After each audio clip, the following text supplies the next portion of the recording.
Welcome in Thursday morning edition Oxford Exxon Podcast. Chase Parham, Neal, McCready here with you this morning. We will look at the weekend of college football. Neal's picks up on the site at rebelgrove.com. You can fade the hell out of me this week as you are making your picks. Jeffrey Wright will join us as always on Thursday here in just a couple minutes to talk college football and whatever else suits our fancy. For, a little over a half hour, 40 minutes, something like that, with Jeffrey prior to him going on the Jeff Calkins show at 9 o'clock. So that's kind of the you made the mistake. Setup. You made the mistake last week of thinking too much. Well, if Campbell and Greg show us anything, it's don't think. Just pick. Yes, don't think. There's a point. Gambling is one of the few things where it is possible to know too much about a subject. It is. Where you can just go, yeah. Instead of somebody goes, oh, Alabama's good, they win. Okay. Because over the long haul, you're going to win more than you lose if you just roll with Alabama. It's like the 5-decade stock market. Like, yeah, you might have some bad days, but just throw it in the SP and let it go. That's what's going to happen. Exactly. So, exactly. And don't look at your anything. Just let it ride. Yes. So, don't dig. Yes. So anyway, that's where we are. Struggled with that again this week, but tried to get a little better. So we'll see what happens here. As Saturday gets here, Ole Miss and Tulsa 3 o'clock from Walt Hemingway Stadium for that one. So before Jeffrey joins us, tell you about the Oxford Exxon Blue Sky location. Speaking of the football game, they're giving away an official Ole Miss game day football jersey. They're doing that for every home football game this season, including Saturday. So when you go in, you make a purchase, you can sign up. Each individual purchase allows you to sign up that many times. So easy way to get a lot of sign-ups. There from the Blue Sky here in Oxford. And again, coming to you from the Clark Ford studio. We are. Clark Ford's in Amory, Mississippi. It's 662-257-1900 is the number. I talked to Corey Clark just yesterday, as a matter of fact. Make the call. Ask Corey about what Ford product you're looking for. He'll send you a quote within 15 minutes in business hours. It's a weird car buying market right now because sometimes it's kind of hard to find cars. So get in touch with Corey. Let him help you. 662-257-1900. Jeffrey Wright, others will join on the Rafters Music and Food Hotline today as we have a busy day at MPW Digital. Get started with Jeffrey in a minute. Rafters, great place if you're coming up this weekend for the Tulsa game, next weekend for Kentucky, just whatever, make it a part of your weekend, stop by, grab a burger, a po' boy, an appetizer, have a beer, whatever the case may be. The college kids will take it over a little later in the evening, but if you're in there before that, you can enjoy yourself at Rafters. Also, Rafters in New Albany. So we'll go to Jeffrey in a second. Again, as Neal said, busy day. You can, if you're on rebelgrove.com, you can read that full schedule there in multiple ways. Some stuff going on today at Rebel Grove and MPW Digital. So let's go ahead. Let's grab Jeffrey Wright on the Rafters Music and Food.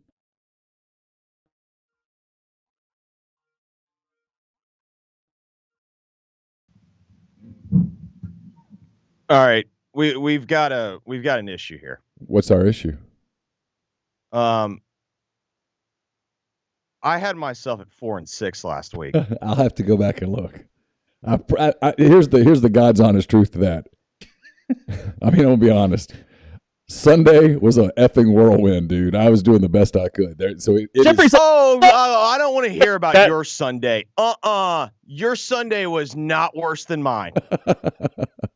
Well, I didn't say that my Sunday was worse than yours. Did you wake up at 8:30 and hear your wife immediately start complaining about our flight being delayed at San Francisco and we were going to be stuck in California forever, and then have one decision to make, which is, I guess I'm going to have to drive all the way to LA, 7 hours south in a rainstorm in California, which doesn't exist, just so you can fly home? At least 8:30 there is 10:30 here. You slept in. Yeah, you slept in. You arrested.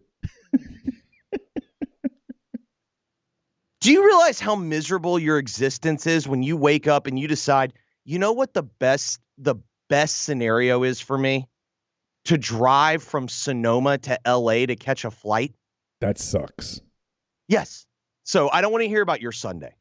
Did you at least take the scenic route down Highway 1? Oh, hell no. We took the this is the part of California. This is when you want to know who are the 20 or 15 million people that voted for Trump. Yeah, we went that route.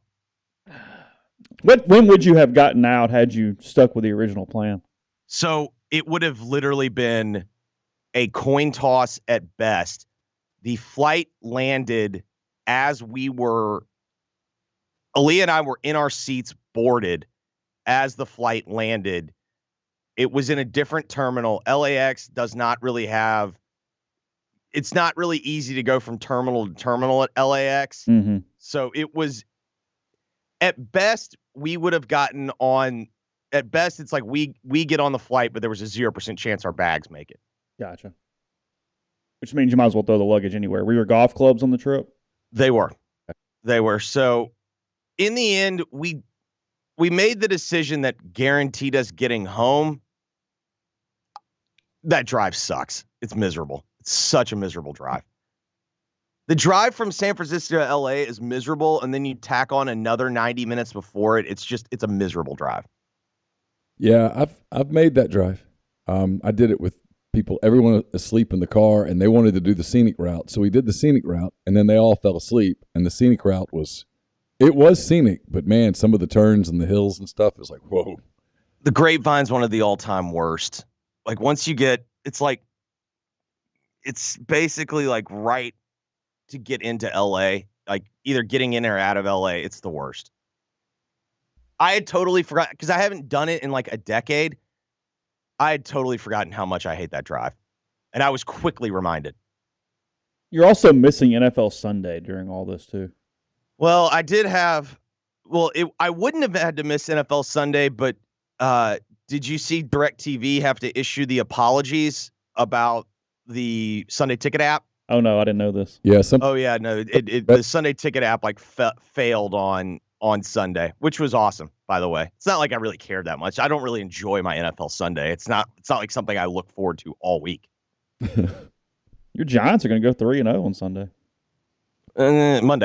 Monday, sorry. Yeah, I don't know. I don't know, man. That Cowboy defense is still pretty good.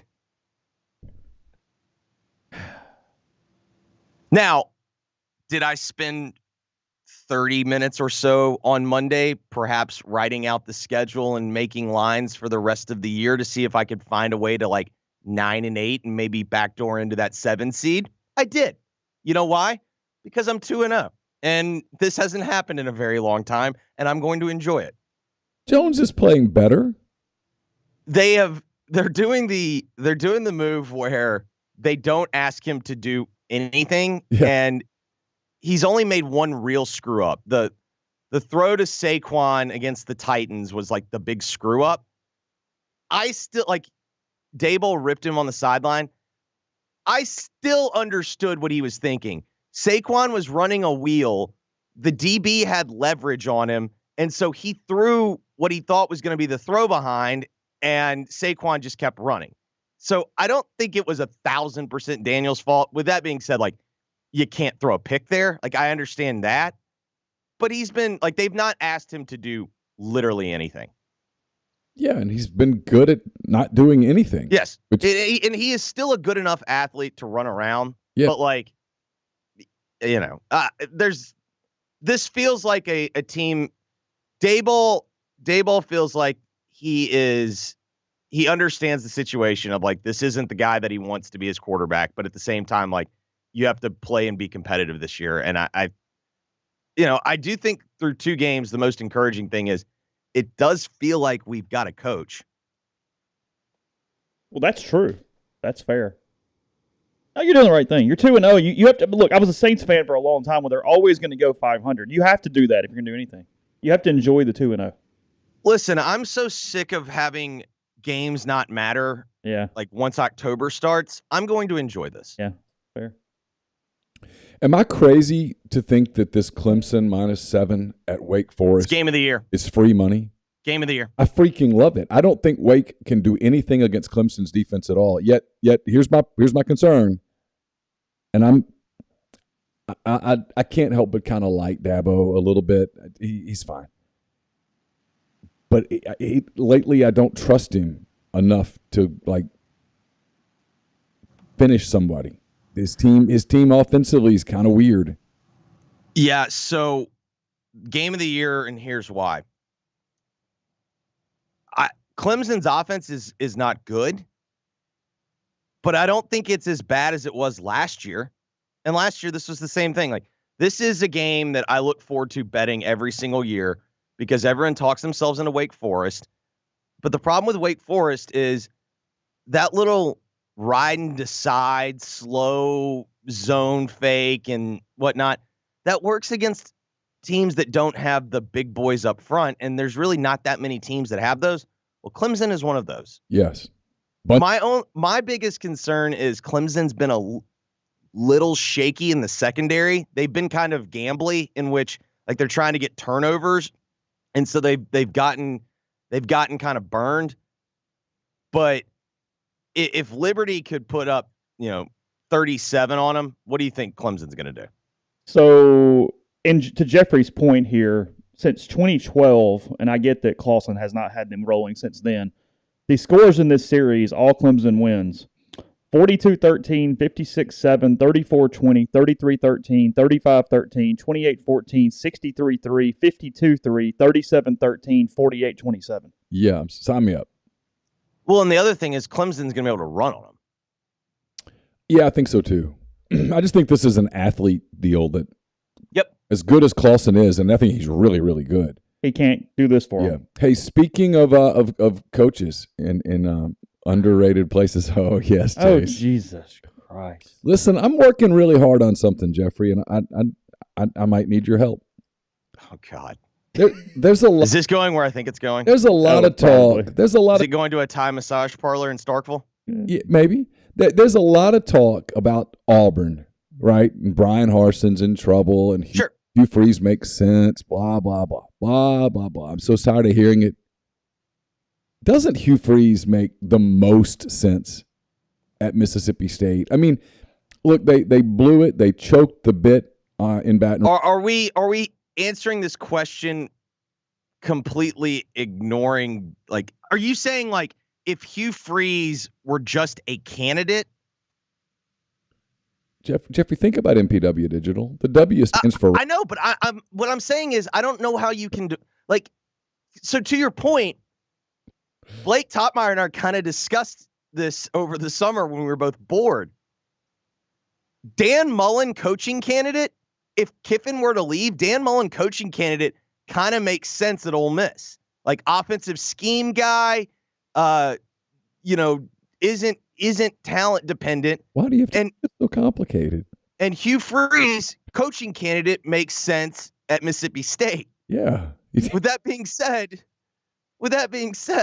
neither place could bring themselves to do it. Look, Neal believes. Also, by the way, you are this done. Are you firing Mike Leach at 2-1? I can look. Hey, look, if you can take the Giants schedule and find a playoff spot, I can take the Mississippi State schedule and find chaos. Right? Right, but can't we do that with every team with the exception of two of them? Do they fire Mike Leach at 5-7 with a third straight loss to Ole Miss? Fair question. Well, I don't think anyone has ever survived 3 straight losses to Ole Miss, have they? I don't believe so. You guys would know that history better. And now it hasn't happened in a while, but yeah, I don't think so. I believe the answer is no one has ever had that. Okay. So answer his question. 5-7. Didn't I? I just said I don't think anyone's ever survived it. So he's done. So tell me at 5-7, 3 straight losses, you're desperate. In that scenario, Ole Miss probably goes minimum 8-4, wins the Egg Bowl, headed to a bowl game, maybe headed to a really good bowl game. We'll start to learn more about that next week, and we'll talk about it in a minute. But in that scenario, you're a little desperate. Desperate times call for desperate measures. Yeah, I think the problem that Hugh's going to have as a candidate now, Hugh does not have an elite scheme anymore. So you're having to deal with, okay, he doesn't have the elite scheme anymore. Then you're having to deal with the complications of the off the field baggage. And long time ago, isn't it? Just a single indiscretion. Listen, if it happens, I'm here for it too. I'm not going to ruin your party, but I'm also the guy that I've told you this, and Chase knows it too. I don't have fear of missing out. I have fear of buying in. It's part of the wrestling fan in me.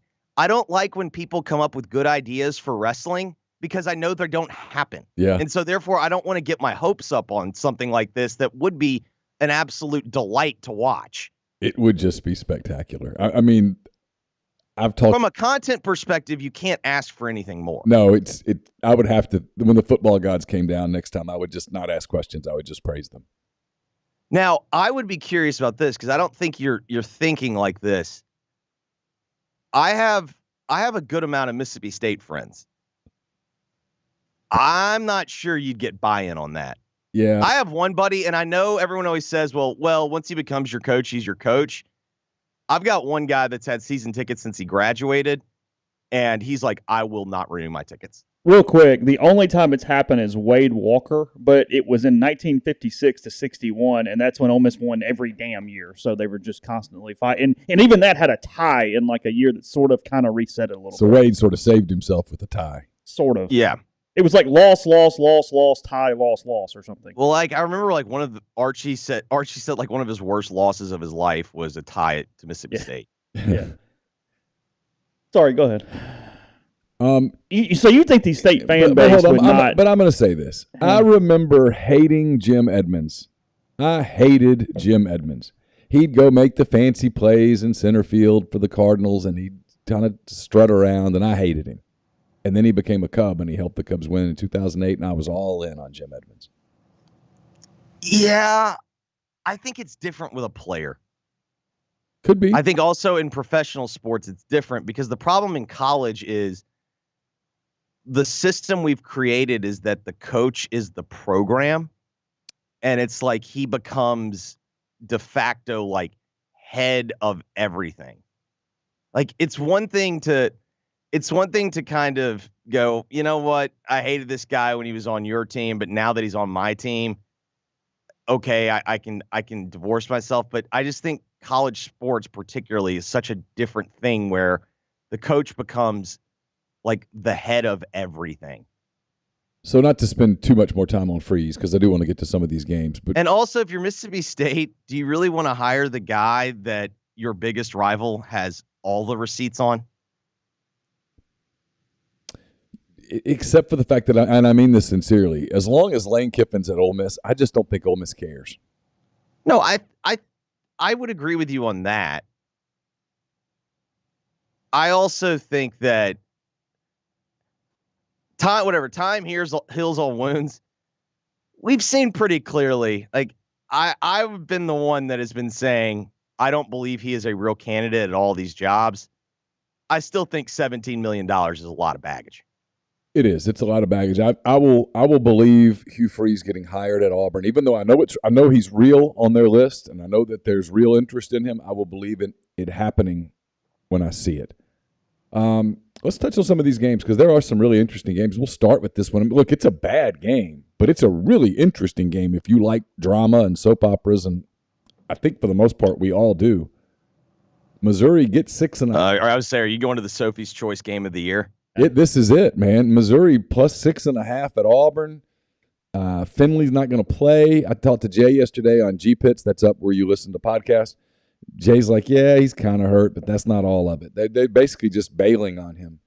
Well, they didn't want to play him to begin with. No, and Calzada's hurt, so they're going to play Ashford and the freshman. The freshman who hasn't ever taken a college snap has been getting number 1 reps this week. Is it inconceivable that Missouri wins this game? I don't think you can say anything right now with Auburn's inconceivable. I mean, aren't they on quit watch? Yes, in September. But the problem is, has anyone gotten a look at Missouri?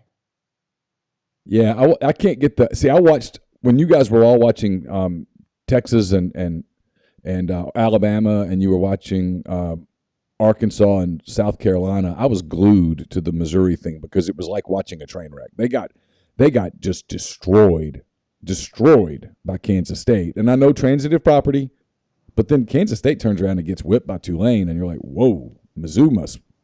The one problem is Missouri basically got hammered by K-State because K-State was able to run on them. There is one thing that I think Auburn can do pretty well. I still think they can run the ball.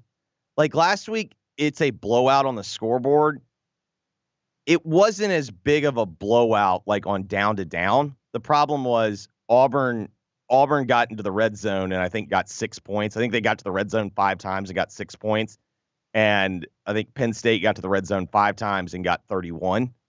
So this is one of those games where it's like, I don't know what I would rather do. And like, because on one hand, how is Auburn favored by a touchdown against anyone right now? Because Mizzou's pretty bad. And so that's kind of my question. But one thing that Drinkwitz kind of has been pretty good at is taking advantage of a lifeless name brand and beating them. Like year one, remember he beat LSU before we knew that LSU thing was about to become a dumpster fire. Oh, that's true. He did. Yeah. Last year, he beat Florida. Remember he did the whole Dan Mullen, Vader thing, making fun of the Vader thing. So you remember that. This does feel kind of like that moment, but I don't feel confident in saying like, oh, like this truly was to me like, I don't know what I would rather do. Because I don't know how Auburn's favored by a touchdown, but at the same time, it's like I don't know if I can take it. So like I ended up just taking the points. Missouri's offense is horrible. I mean, they were struggling against Abilene last week. Yeah, this is the game also, and this is the psychological part of it. And this is probably me doing exactly what I just told Chase you shouldn't do. Drinkwitz has no chance at the Auburn job, but there's one person on earth who thinks that he does have a chance at that job, and that's Eli Drinkwitz. And he is, I promise you, going to take this and treat it as an audition. That might backfire on him. But I guess is he removed enough from the Gus thing? Yeah, he's removed enough from it. He just won't get that job. He would not excite their people enough. Yeah, I'll tell you who I think Auburn's going to hire. I think they're going to finish the coup and they're going to hire Kevin Steele and they're going to let the boosters. So they're going to do what they couldn't do last year. And they're going to say, "Hey, don't ever question our authority." All right, I got another one for you. I don't know if he'd do it, but I'm interested.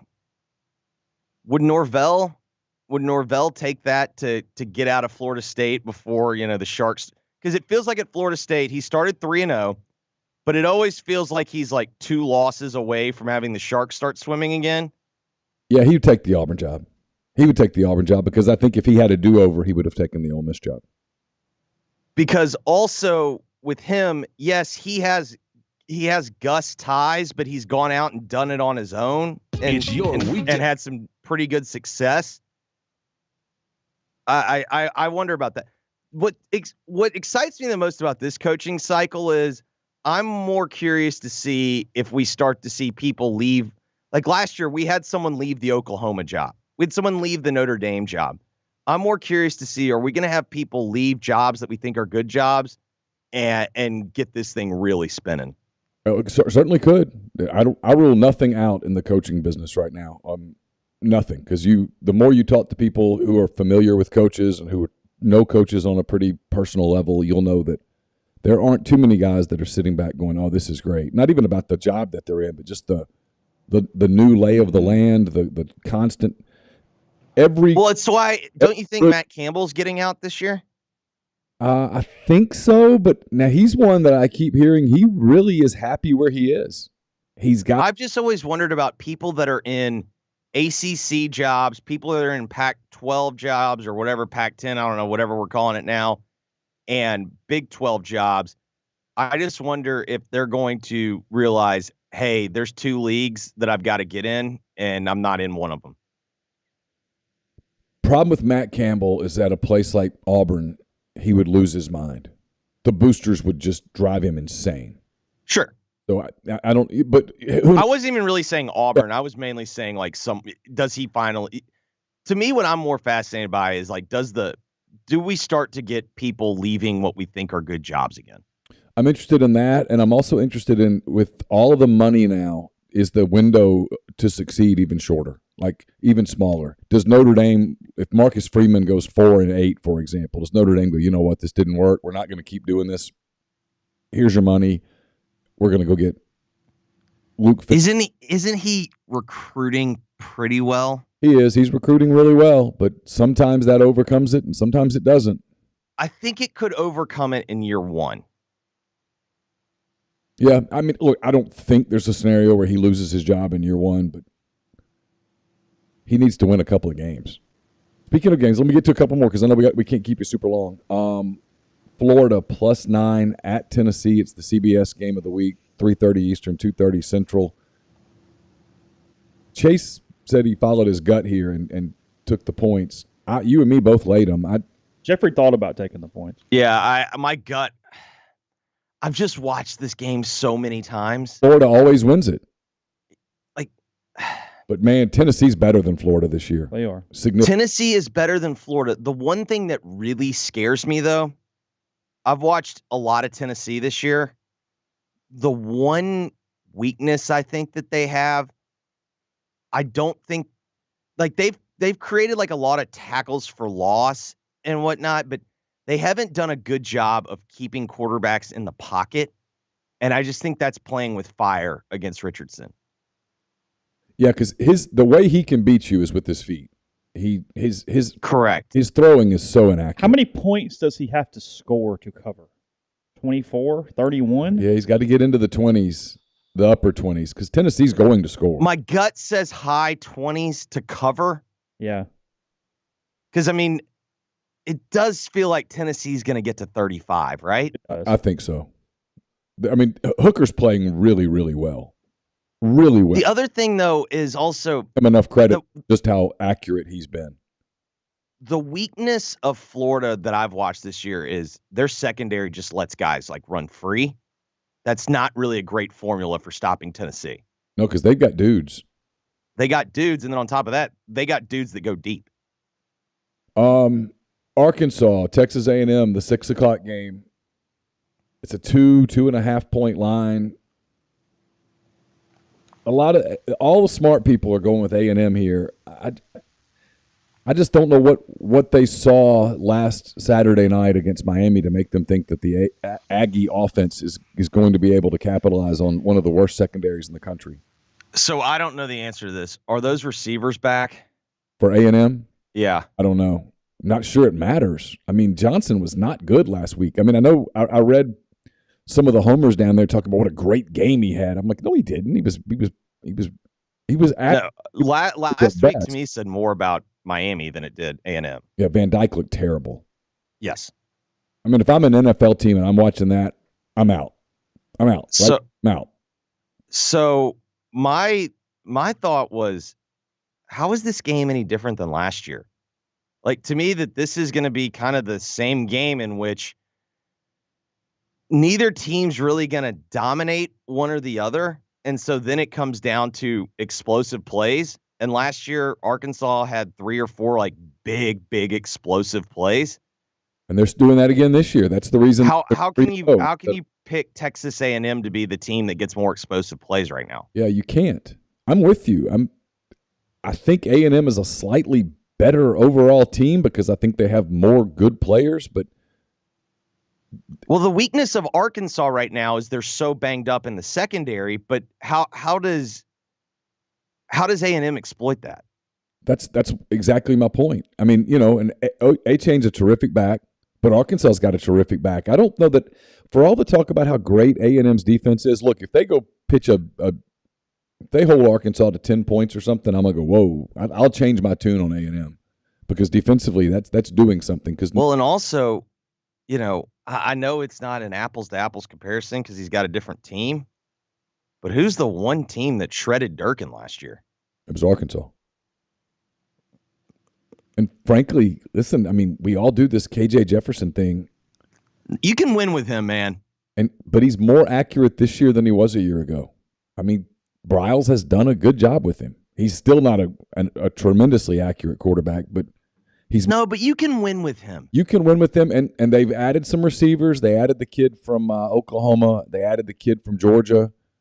They've got some weapons. They get the other running back this week that hasn't played. Mm-hmm. I think it's going to be a hell of a game. I just said I'm with you. Pittman covers. I'm like, okay, screw it. You're going to give me 2 points. You might as well, whatever. I mean, okay, there's one scenario where Yeah, just I'm taking Arkansas. You got any other college games out there that you're betting on that you like? I think I'm going to spring the trap. I like Oregon State getting the points at home. I do too. I love that. Because if you've watched USC, it is funny. Like, we made the jokes of what were they going to be this summer, and it's like, oh, they're just going to be Pac-12 Oklahoma. They've literally been Pac-12 Oklahoma. They have feasted on turnovers, but teams have moved the ball on them up and down the field. It's just the turnovers have caused problems. Oregon State takes care of the ball. They run it. They're very physical. Jonathan Smith's a really good football coach. Yeah. Like, I don't know. Like, this could be one of those ones where I was like, man, I'm an idiot. And like, I'll realize it like on the third possession. But I kind of like them, man. I think they're physical. His name flies around on that Arizona State job a good bit. I mean, Norvell's name's been flying around there too. Yeah. So is Deion Sanders. I mean, there are people that act like that's going to happen. If you're Arizona State, we'll gamble. That's a real gamble. I mean, especially when you're like, part of the reason you're firing Herm is, the lack of attention to detail. Mm-hmm. Yeah, I just don't. I'd be nervous about that. I mean, look, he's done a decent job, but that's a big step up from Jackson State to Arizona State and getting into a league where you are going to coach against legitimate programs. He usually knows something. Pat Forty says. Yeah, I was about to actually see if y'all just saw that. LSU infractions ruling coming today at noon. Hunker down. Ooh.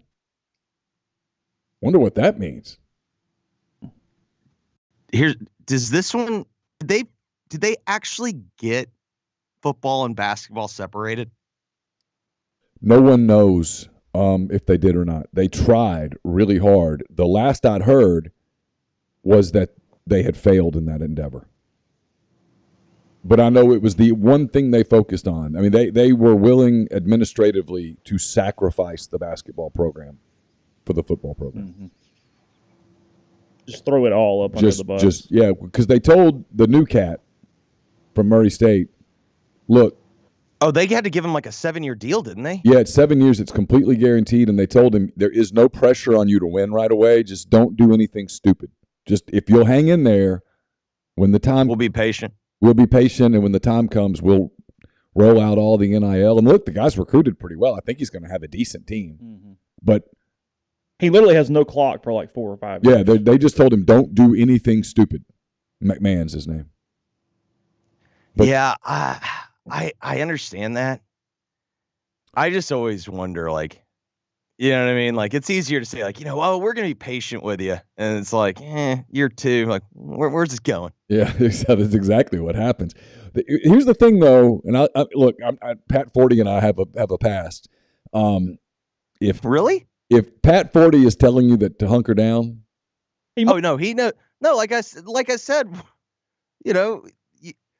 when Memphis was going through this, I was like, oh, the gang's all here. You know what I mean? Like, I was like, oh, I've been here before. They are a posse. It's him and Wolken and Dodd. Oh yeah. With Dodd's a water carrier for coaches. He'll float coaches' names for jobs. Like, you're like, oh, so he talked to Dennis. Yeah. Also, though, he's kind of a water carrier for the investigative staffs too. He is. Yeah. And that's 40. So if 40 tells you it's going to be bad, listen, it's going to be rough. I mean. Oh no. Oh, I believe that. My thing is, though, I want to know: is it just going to be bad for basketball? I've said this all along, and I know everybody is cynical about LSU and getting away with it and all of that stuff. I don't know how, in today's environment, as PC as we are, I mean, look at the deal with and don't get me wrong, I'm not saying that Tarver should not be tarred and feathered in Phoenix, but look at how that all kind of went down. I don't see how the NCAA can hit LSU and not hit football. And maybe there's a way to hit them where it doesn't really hurt. And in today's NIL, you can overcome scholarship losses pretty easily. But you can also, I mean, if they want to send a message about what is and is not tolerated, LSU's sitting there as a prime example, waiting to be the example. Do they want to do that though? That's my question. You have a lame duck. You have a lame duck administration. You know what I mean? Like, and it feels like they're kind of waiting for Congress to save them. And it's like, okay, well, good luck. Good luck with that, because I don't think that's coming anytime soon. Do they want to do it? I mean, look, the people in that building in Indianapolis, yes, they want big scalps. That hasn't changed. If anything, they're angrier today than they've ever been because people are, I mean, let's be honest. Every single program in the country is just obliterating the NIL rules. I mean, they are. What rules? I mean, yeah, exactly. I mean, there's this standard that you can't use it for recruiting. Everybody is using it for recruiting. There's this. There has to be a work product. I'd venture to guess among Power 5 football programs, 90% of the kids getting, quote, NIL don't do anything for that other than play football, which means it's pay for play. And the NCAA has to be livid about it, but they can't do anything about it. So here's LSU, and they can do something about it, and they can claim a scalp, and they can flex their muscles and tell you, hey, look at us, we're still here. Yeah, I don't know. And then 40. Well, okay, hold on. Pat writes this. Of note here, this is not the LSU case that went to the IARP, involved men's basketball and football allegations. This is a separate LSU case, not the mushroom cloud case that has been covered intensively. So what case is it? And yet he's saying to batten down? Hunker. So he quoted his own tweet. What other case was going on? Beats the hell out of me. Is Moscona tweeted anything this morning?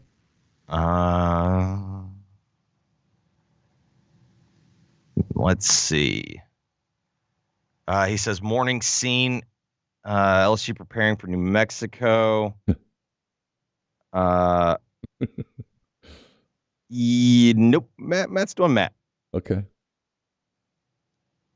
Well, that's an beat down there, isn't it? Whoo, boy. It used to be totally different than it is now. It's really kind of shifted. They used to just terrorize you down there, but a lot of those. Let's say a lot of the guys that were terrorists have moved on. Yeah, like Gilbo now, he's more of a national/regional guy.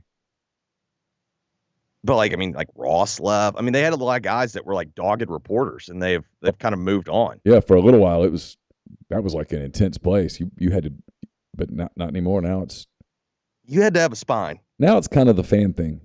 Mm-hmm. What you got today? Oh God. What is today? Today's Thursday. Well, I think a lot of this depends on what's this LSU thing, because Memphis has got the same case and they're supposed to get a ruling soon. So I imagine I'm gonna have to figure out more about this. Yeah, sounds like it. Because it is. Well, I mean, to me, like the most important thing is, okay, well, if this isn't that case that 40's referring to, what is it? Mm-hmm. And the first one said, hunker down. Yeah. What the hell does that mean? Hunker down to me means it's going to be like really bad. And then he comes back and quotes himself and goes, hey, this isn't that one. And then he says this isn't the mushroom cloud. So maybe he thought it was going to be that case. And then someone texted him, whatever, said, hey, it's not that. Yeah, that's possible. Yeah. Hey, chill out, man. Yeah. Oh, could be. Because no one's going to understand that today. So get ready for that on the internet. Is whatever. Oh, God. I didn't even think about that. Oh, my God. See, they got off. No. Oh, my God. This is going to be insufferable. Yes. There's going to be a lack of. Are you saying that the internet's not capable of nuance? Saying context is lost occasionally. Yes. Jeez. That is. By the way, I got a little bit of what y'all were dealing with earlier this week. My dad calls me yesterday. Why is that game at 11? You're like, I got baseball games moved for it. Like, why is it at 11? Well, Dad, last year when Arkansas and Georgia played, it was a top 10 matchup. I understand it didn't end up being a great game. They put that bad boy at 11 a.m. Yeah, coming out of game day in Athens that day. They can't punt on the 11 a.m. game anymore. Big noon Saturdays changed that. They have to counter program. They do, I know, and and I understand the angst, but it's people just will not. there are not all people. There are a lot of people that are like, I get it, I hate it, but I get it. But there are a lot of people that just think it's a damn conspiracy, and it's not. It's just. No, here's what it is, people. Television executives are running college football. Completely. But when you pay the money, it's like boosters, right? Well, let me say this. The one thing, though, that's different is, because I made this point yesterday, could you imagine ESPN going to Father Roger Goodell and saying, hey, here's what we're going to do. Here's how we're going to program the NFL. Could you imagine that? Like, it is funny how they dictate college football, but at the end, like when it comes to the NFL, like they get told what to do. Yeah, and you know what? You might be onto something there, because there are a lot of people, including powerful people in Birmingham, who firmly believe that college football needs a commissioner. Really? A single person. Well, and there's no question it needs some form of leadership. Yes, because it's just a bunch of ships kind of floating around in the water. Yeah, it's every man for himself. Yeah. But look, you can't build, let me say this, you can't build a league that doesn't have some type of uniform guidance. Yeah, when they break away, they have to have a commissioner or a czar or whatever you want to, president, whatever you want to call it. Somebody's got to be the point person who handles all of these disputes and is the final word. And they have to have someone that doesn't look like, in the end, when everyone starts looking out for themselves, it's going to become a power situation. So whoever has the more power and more money, like they're going to get their way. Well, that's not best for the sport. That's best for that school. You know, here's the thing, like they call it, and I do believe what I'm about to say. I think if the 11, hang on, let me bunker in here. If the 11 o'clock game started at noon instead of 11, I think a lot of the angst would disappear, because NFL plays at noon. There's a difference between 11 a.m. and, hey, it's noon. We're going to play at noon, kicking it off at noon, starting the day. I think there would be less angst. There'd still be some angst, but there'd be less angst. And people would get used to the fact that, yeah, there's a lot of big games happen at noon every Sunday. Noon's a little bit of a stretch for me. But I think if you said 1 o'clock, I'd buy it. Because in the end, the biggest game of the year, the biggest game of the week plays at 2:30. No one complains about that one. Yeah, nobody complains about a 2:30 game. You're right. Noon still feels like but Notre Dame plays that 1 o'clock, like that 1 o'clock, 1:30. If you told me in that range, I'm with you. But what's happened, and there's no way around this, what's happened is Fox did the big noon Saturday thing, which is 11 a.m. our time, and it has worked for them.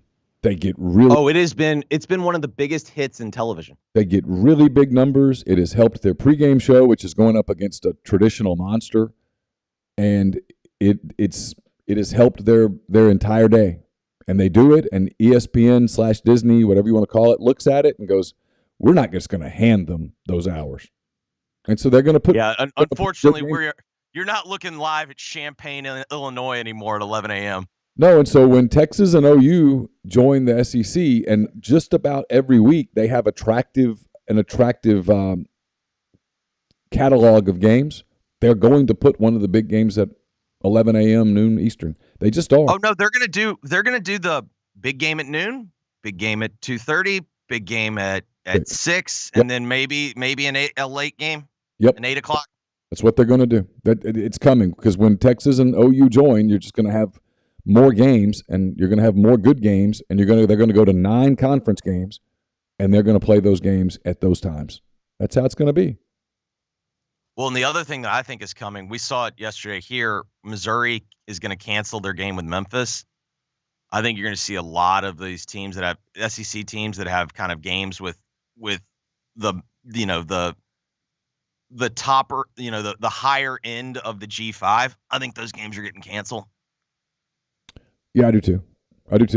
I think what's coming is 9 conference games, another Power 5 game, and then they'll find the 2 cupcakes.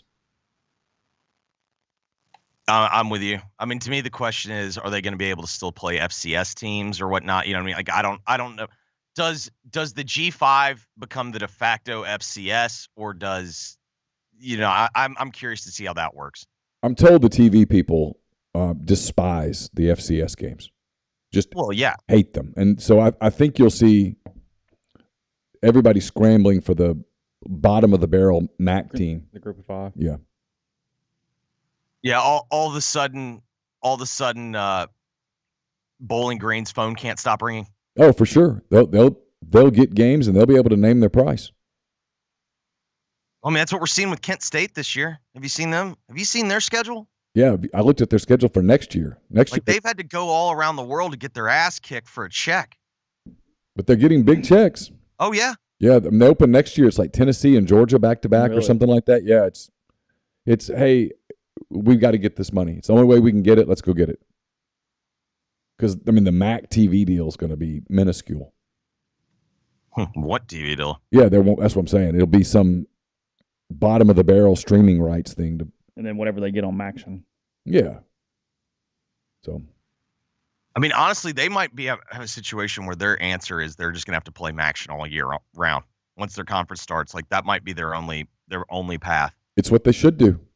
I mean, if you want to capitalize on any sort of earning potential, it's play Tuesday night, play Wednesday night, give ESPN programming on nights that ESPN doesn't have anything. Yep. That's it. Because once you get to Thursday, you're screwed. I mean, even the Big Ten's playing a Friday game pretty much all the time now. Yeah. I mean, play on Tuesday, play on Wednesday, play a doubleheader on Tuesday. I mean, ESPN will go, okay, we'll put one on ESPN, put one on ESPN2. And I mean, it sucks for the kids. It sucks for the students at those schools and stuff like that. But as you said, and you're exactly right, TV executives run the sport. Might as well get used to it. Yep. Hey, buddy, thanks for the time. All right. It was Jeffrey Wright. Joins us every single Thursday here at Oxford Exxon Podcast. Ben Mintz will join tonight on Hand Raise Guys. Talk the college weekend ahead. We go over the NFL games, as we always do. It's Browns Steelers tonight. That is correct. We'll have that on. So thanks to Jeffrey. That was good stuff. I'm fascinated with the LSU thing now because I have no idea what the hell they're talking about. I literally don't even know what case it is. I mean, I guess we could figure it out, but I'm having a hard time talking and scrolling and trying to get it. We'll look at it, obviously, when we hang up here. No, I mean, I'm seeing some comments in the stream. Look, and I'm not getting back on the 11 o'clock thing. It's a logistical issue, and I think it's not just a Grove, it's campus, wherever you tell. It doesn't have to be because, the Grove can get pretty chaotic. But a game that's at 6:30. Okay, you get to the Grove 12:30. You're not in a hurry. You get there. That's 5 hours of tailgating. Game ends at 9:30, whatever. Mm-hmm. You still get to midnight. Right. Technically. The game at 11, the Grove closes at 5:30. So from a sheer hours standpoint, you're cut. Why do they do that? Because it's 3 hours after game or midnight, whichever one comes first. But couldn't they amend that? Well, sure. But from a fan standpoint, they can't amend. Right. So that is it is literally a logistical thing of when the game is at 11, you've taken hours off my ability to even just get together with people on campus. Right. Because campus closes. See, to me, that's where the university ought to go. You know what? You can stay till 7. I mean, sure, whatever. I mean, just whatever. Stay till 7. And if you're still, the game ends at 2:30 and you're still tanking it up till 7, might be time to start closing it down anyway, or just walk to the square at that point. Mm-hmm. Yeah, I don't know all the reasons behind that. No clue. But that is part of, when people say it sucks, is because they literally can't. Yeah. They have an issue. I totally get it. I understand completely. I know everybody thinks that we're just reveling in it. I'm not. It doesn't matter to me. I'll go when they schedule the game.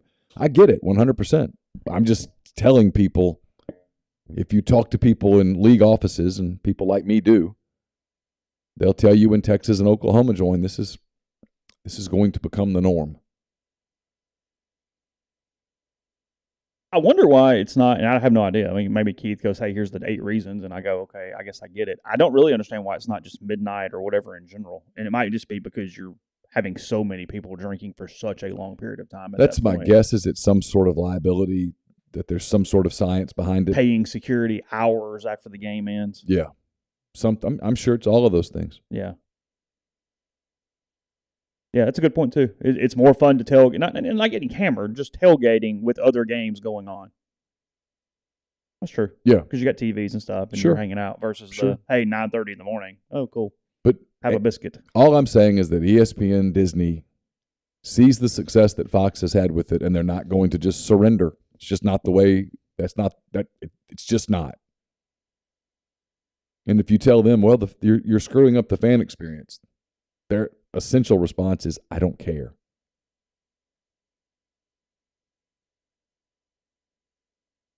They're not going to go, okay, you know what? We're going to give up the money. We pay for this, but we won't do it because we want the fans. No. They're thinking about the TV experience. That's it. We've talked about him a pretty good bit. There's a pretty good story in The Athletic today about how crazy, and obviously you don't want anybody to get hurt, but 2 weeks has changed things for Jimmy Garoppolo. He's actually in the best situation of his career this season, giving his health, the team, and everything around him. Yes, at for this sure. moment. 100%. The rest of the West seems a little more vulnerable. LA's fat and happy. Arizona's weird. Seattle sucks. It's right there a little bit for San Francisco. Well, the NFC in general, there's no juggernaut where you go, oh my God in hell. And so he's going to run Kyle Shanahan's offense. He looks healthy. Had some throws last week that looked like, oh, you know what? That shoulder's better now. Assuming he can stay healthy, he'll probably do fairly well. The Niners are going to have a huge decision next year. Do you run this back? What happens if he wins? They've invested in Lance. It's going to be Lance even if he wins, right? I think so. And so if you're Garoppolo, you just go, hey, you know what I'm going to do here? I'm going to be the good soldier. It's going to be my team. I'm going to put up numbers. I'm going to look healthy, and one of two things will happen. The Niners will either run it back with me and put Lance as the backup again, which seems untenable, or I'm free to go. And the list of teams that would be interested in Jimmy Garoppolo as their starting quarterback is at least 10 teams. Sure. At least. Everybody wants a quarterback. Well, I mean, he played in the NFC title game last year. I mean, the Giants don't have a quarterback next year under contract.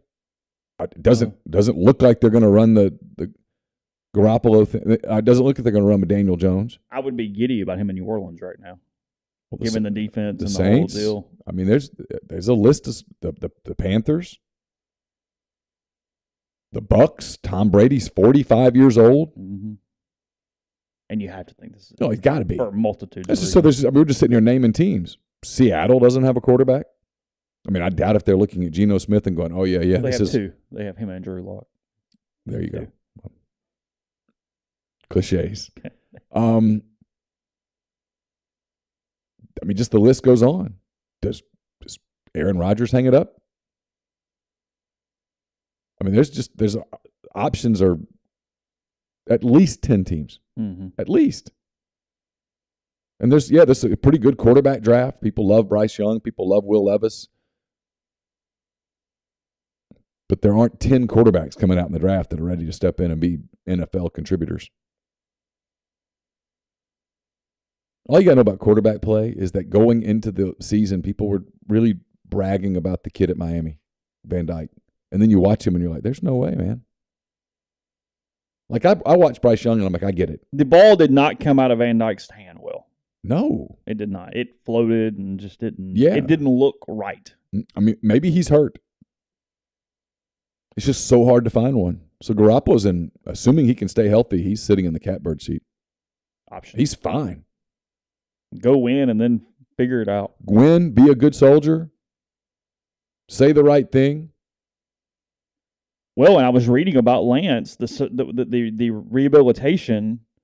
It almost takes another year to be mobile again. Like, you get to play the next year, right, but they typically protect you for a year on moving and running and different things. So then, C.J. Stroud was the name I was searching for. Yeah, Stroud's an NFL quarterback. So there's three, and I think the jury is still a little bit out on Levis.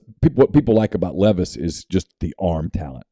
Dude has an absolute cannon, but his footwork sometimes gets pretty off, and he makes some mistakes. But they love his frame because, I mean, he looks the part.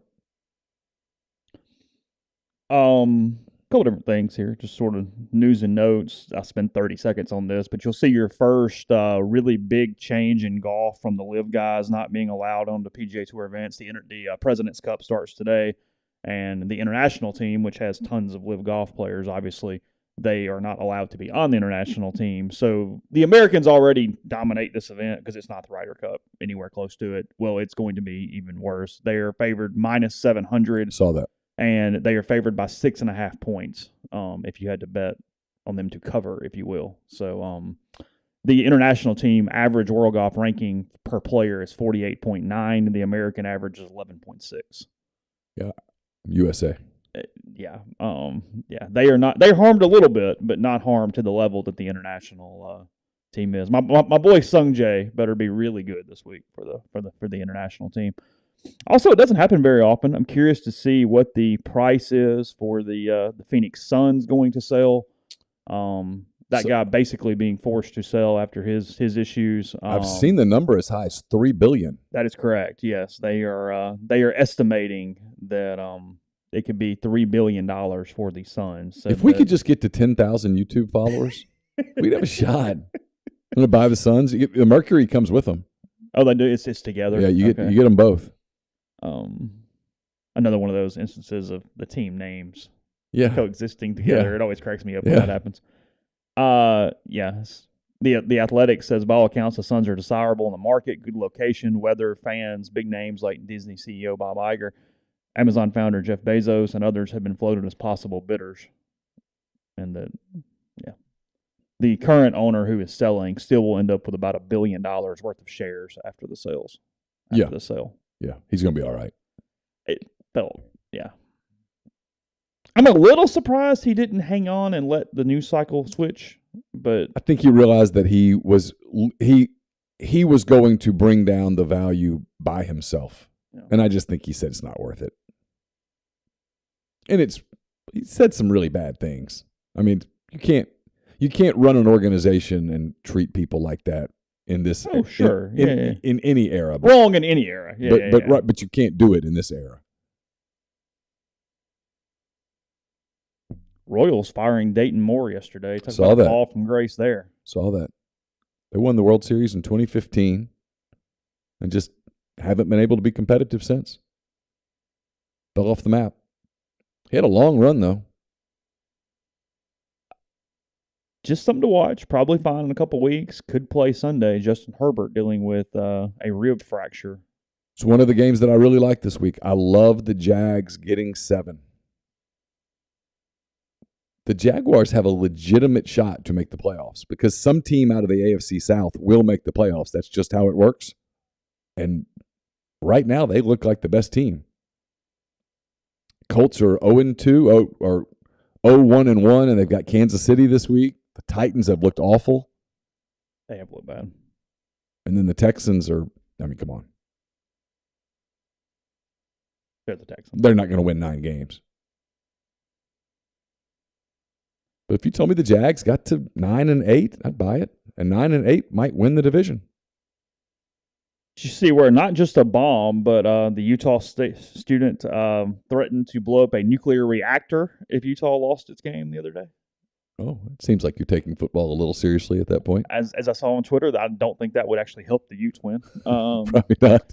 A University of Utah certainly not next week. Yeah. A University of Utah student was arrested Wednesday after she allegedly threatened to detonate a nuclear reactor on campus if the Utes football team had lost to San Diego State over the weekend, according to radio station KSL in Utah.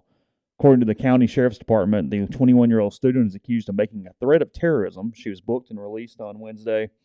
The woman allegedly posted on social media that if the Utes had lost Saturday's game, she would, quote, detonate the nuclear reactor that is located in the University of Utah, causing a mass destruction. According to a police affidavit obtained by KSL, police said the affidavit that the woman had information about the reactor and had attended classes in the same building it's located. Utah defeated San Diego State 35-7 on Saturday as quarterback Cam Rising threw for 224 yards and 4 touchdowns. Cam Rising deserves a Heisman. He saved lives, man. I mean, think of it. Look, SEC goes, it just means more. Oh. She says, hold my beer. Utah lost to Anthony Richardson, and she got a little triggered over the last few weeks. Went, no, we We are not doing this. A little extra motivation for you guys. Man, hey, Cam, this is a big game, buddy. Whew. Well, they've had a pretty interesting couple of months in the state of Utah, huh? With sports. Good grief! I mean, whew. I mean the BYU volleyball thing, and now this. Something everywhere, and Hartwell's over here going, "Hey guys, like let's stop there. Let's go ahead." I'm not sure that's what he's doing right now. You think he's doing something else? I'm pretty sure of it. Heard that. Pretty sure that he's a little busy. He's got at least one eye looking east. Does he? Yeah. I heard that. You surprised that story didn't get more juice, the BYU thing, nationally? Should it have, or am I surprised? Two different things. Well, it should have. It definitely should have. Are you surprised that it did not? To an extent, but I'm not surprised by anything in media anymore. So it's really hard to completely surprise me in anything. But yeah, no, look. It's the way things happen. It is the most is a hard word. It is a very frustrating thing in journalism, in media, and everything else that you blow things up when they happen. You aggregate like a son of a bitch. You don't do any original reporting, and you cause tangible repercussions in so many negative ways. And then when it ends up being not factual, or definitely at least to the extent that you reported it, it just didn't happen. It is going to be swept under the rug on page 13B with a retraction. I mean, because to the best of my knowledge, South Carolina has not rescheduled the game with BYU. No, they haven't. Here's what's interesting to me about this. And look, I admit I'm kind of old school. You deal with me all the time. Sometimes a story doesn't sound right. Yeah. And my instinct would have been, hey, are we sure? Like, like when you're covering a coaching search, right? And someone says, hey, I heard so-and-so inquired about it. And you're like, oh, God, that'd be an awesome headline. But there's a part of you that goes, that doesn't sound right. And you kind of ask around a little, and you're like, no, that's not really what happened. Here's what kind of happened. And you just kind of let it go. In today's world where everybody walks around with one of these, right? Sure. Everybody's essentially a reporter. When you hear that there was a volleyball game between Duke and BYU in a packed arena, they get like 4,000 people for their volleyball games. Yeah. Good for them, by the way.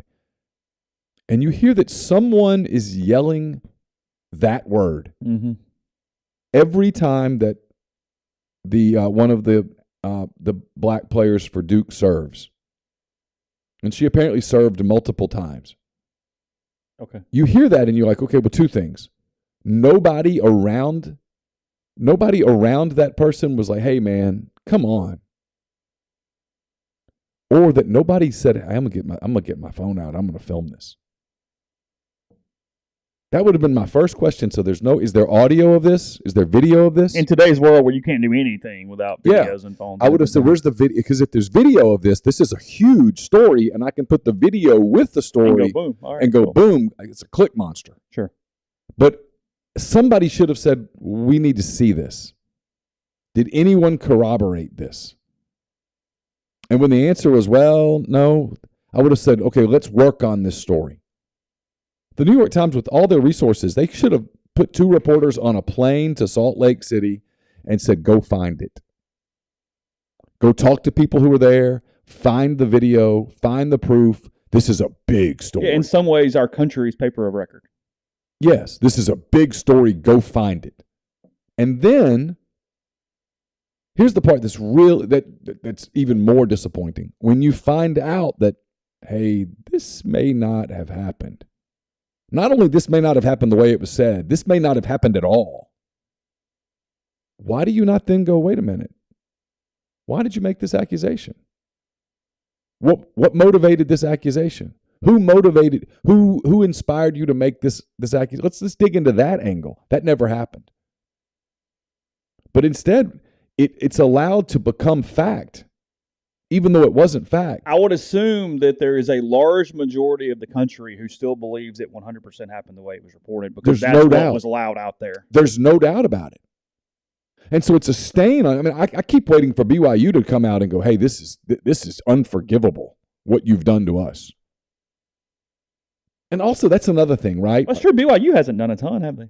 I mean, I see they reinstated the student. They reinstated the student. They came out and they defended their program and all that stuff, but they didn't go after Duke. They didn't go after the young lady. They didn't say, hey, this is absolute lunacy. That's the other thing. Like, if you tell me, hey, this happened at Texas Tech. Okay. I'm like, okay, but BYU? I'm kind of like, I don't know, man. That doesn't pass the smell test. And I've never been to BYU, but I have this image of BYU as the kids there are pretty well behaved. They're not out partying. They have a kind of an honor code, an ethics code. It just didn't pass the smell test. And sure enough, it was completely incorrect. And yet it should be, I said this the other day, it should be day one, journalism 101, day one. And it's what gets missed so much is it's not about even, I mean, it is to a point because, I mean, yes, you should not lie. You should not make crap up that has effects on so many people and organizations and everything else. But what people keep missing is it also lowers the impact and the legitimacy when somebody does make one of these claims that is correct. Sure. You go, yeah, but what about Smollett and this guy and this and this and this and this? And it would take that out. Duke lacrosse. Where you have to punish the hell out of people who actually do these things had it been correct. Well, this is about people who make up things like this had it been correct. The people at Duke should be sensitive to this. It literally happened 10 years ago or whatever to their lacrosse team. Yeah, it's true. I mean, the DA tried to put half the damn lacrosse team in prison for something that just didn't happen. You'd think they'd be a little sensitive to it. No, we stand by our student athletes. But it's mind-boggling, really. It shouldn't be. And as cynical as I naturally am, and as much as I despise what's happened to our country the last couple of years, I shouldn't be surprised. Well, I mean, I haven't read this story, but funny you say this. I just Googled because I was looking up the schedule. The Raleigh News and Observer, 22 hours ago. Okay. Skeptics dispute Duke volleyball player's claim of taunts, but her account still rings true. 22 hours ago. How does her account still ring true? It's behind a paywall. Yeah. I have no idea. I mean, they've gone and pulled the video. They've pulled the audio. They've talked to the majority of the people that were at the game, the match, whatever it's called. No one would corroborate it. Her Duke teammates didn't corroborate it.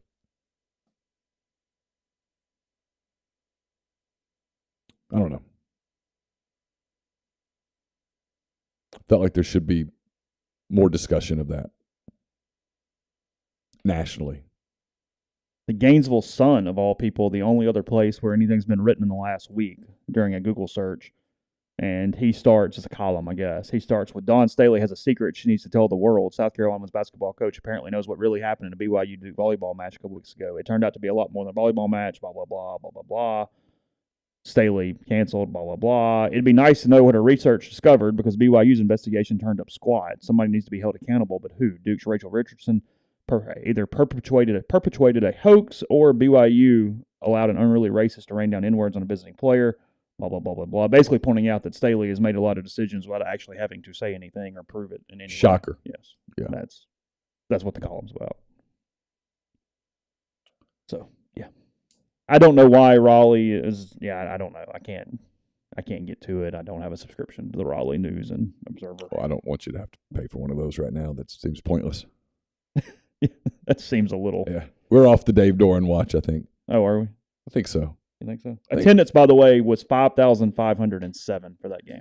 5,507 people packed into a volleyball gym. I'm going to guess that's a pretty tight crowd. If someone was yelling the N-word repeatedly, something would have happened in the moment. In the moment. I've zeroed out of that. You think if you went to a volleyball match at Ole Miss, okay, 5,000 people that you crammed into, let's say you did it in the pavilion, all right? Mm-hmm.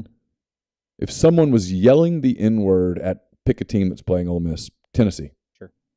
At Tennessee's server, how many times do you think that person could yell that word before something happened to that person in the crowd? Once or twice. I mean, no more than twice. Yeah. there would be a visceral commotion. There would be a visceral reaction. Right. So this happens at a school like BYU and nothing happens. All the people around just sit there and go, "Oh yeah, just watching the volleyball game." Oh, how about that? Inward. I don't believe that. Common sense tells me that didn't happen. Nothing. It's not a political bent. Nothing. Common sense tells me that didn't happen. Mm-hmm. What would my reaction be if I'm sitting at a volleyball game and the person behind me yells the N-word at a player down on the court? I would turn and say, turning around saying immediately saying, "Oh no. Yeah. You can't. You need to get out of here." At a minimum, everybody's getting ushers. I mean, literally the first time it happens, I'm going and getting security. It's a word you can't say. Everybody knows that. So you're telling me that 5,507 people at a game in a match in Provo. They were all just oblivious to that reality. Every one of them. Nobody said stop. It's not possible. It's literally just.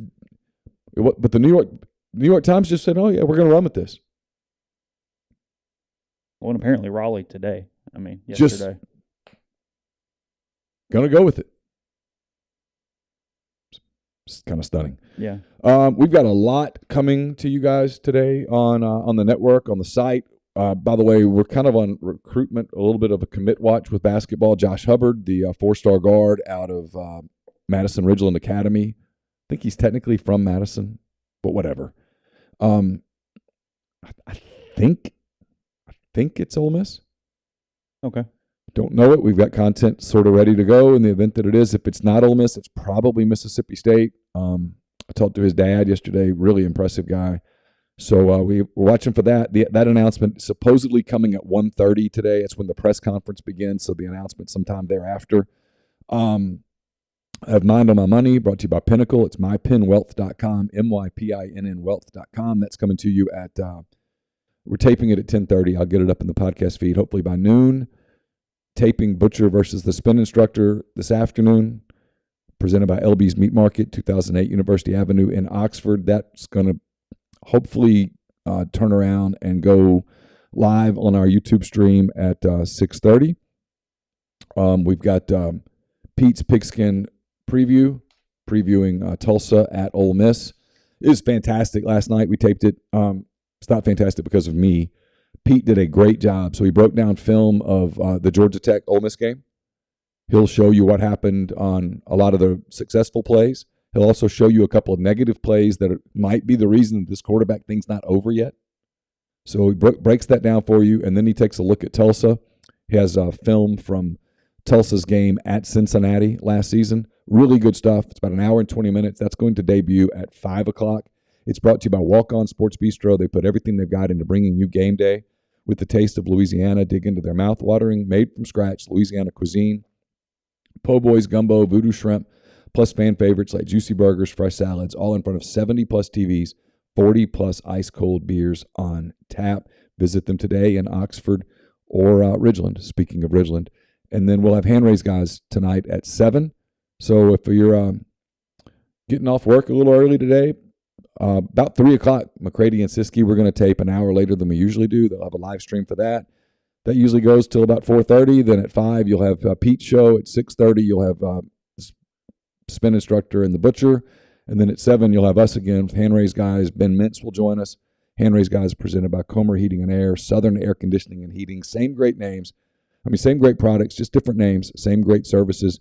Get in touch with them. If you are in the Oxford, Tupelo area, call the people at Comer. If you're in the Memphis, DeSoto County area, call the people at Southern. And we'll take your calls in the second hour or so on the Rafters Music and Food Hotline. So that coming up here later today. Again, tons of stuff at rebelgrove.com and more. Appreciate all the statements in the thread. Everybody talking. Appreciate that. Jeffrey for his time every Thursday. He has a packed Thursday, and he finds ways to give us about 45 minutes each Thursday. So appreciate him as always for what he does for the program. So hope you have a great day. Go to rebelgrove.com in the meantime, and we'll talk to you tonight.